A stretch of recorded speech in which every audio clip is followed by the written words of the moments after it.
اني انا اكون لي يعني كل المحبه والاحترام، واحس مستحيل يوم من الايام اني اخونه باي طريقه يعتبر، مو عشان شيء، عشان هو فرض احترام ومحبته ولا غيري ولا هو يعني انا مستحيل يعني انا ما يضحك يعني ما يضحك علي، ما يحس انه في احد يقدر يوصل لي. اسمع حبيبي فتحتي على مجتمع حقك الحلو يعني لي علاقات ليس هي علاقات، خلينا نقول نوع من الاستشفاء والاتصال. معظمهم استنتاج من العلم ان فقدت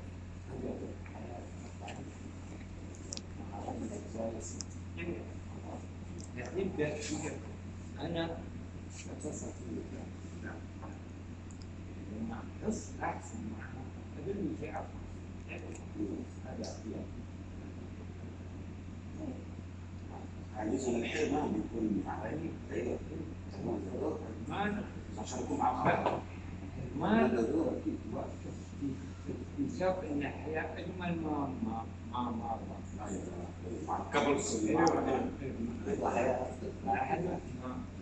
في توافق. الحمد لله فهمت الاستاذ. لا انا كنت بتكلم مع الاستاذ بشكل انترناشونال، لكنه هو بيتكلم بشكل ريجي، وعشان كده انا الحين جيت معك. بس كلام الاستاذ واقعي، هو رجل عاش. لا في بعض التجاوزات ما في مشكله، ده دي اراء ما في مشكله. انت يعني انا اعتقد هو عاش واقع، تكلم عن حاجات مثاليه. لا يعني انت مثلا بتكون واقعي وعاش مع البساطه. تكون بنت مثلا على فيسبوك عندها 3 وعندها 4 وعندها 3000 وانس انها بتتزوج ولا كده تجي الانسان تحبه، خلاص المواضيع دي تنتهي. تمسحي ما صحيح ممكن تمسحوا يا استاذ إذا كان لا تمسحوا والله العظيم. بص كانت هذا الانسان ما لي حياه او ما لي عقل او ما لي تجارب ايوه مرات يعني زي كذا طيب غير مشاعر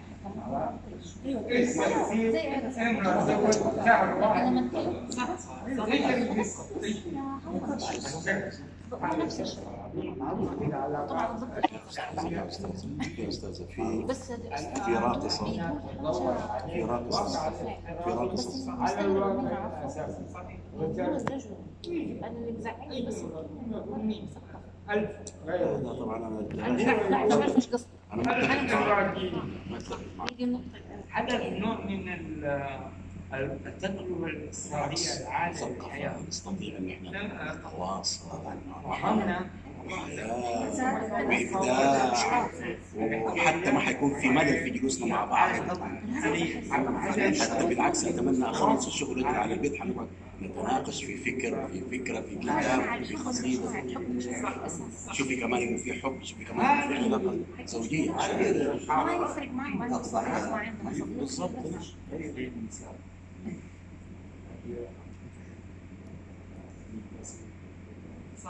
أيضا جزء من الفصل الاجتماعي الذي وقع فيه كثير من الستات وكثير من الشباب الرجال. الآن في رجال شباب نوع من الفصل عن الشباب. صح. أن يكون قومات تيجي واحدة عمرها 50 سنة ليش احنا جايبين اوكي عندك يوم تتكلم بالراحه. لما اقول 50 60 منتهيه لا اقصد كوجود كيان منتهيه عقليا لها سنوات والان عندها منتهيات ماديه اي شاب عمره 25 اصبر عليه عشان يملك هذا الفراغ. كثير نرجع للب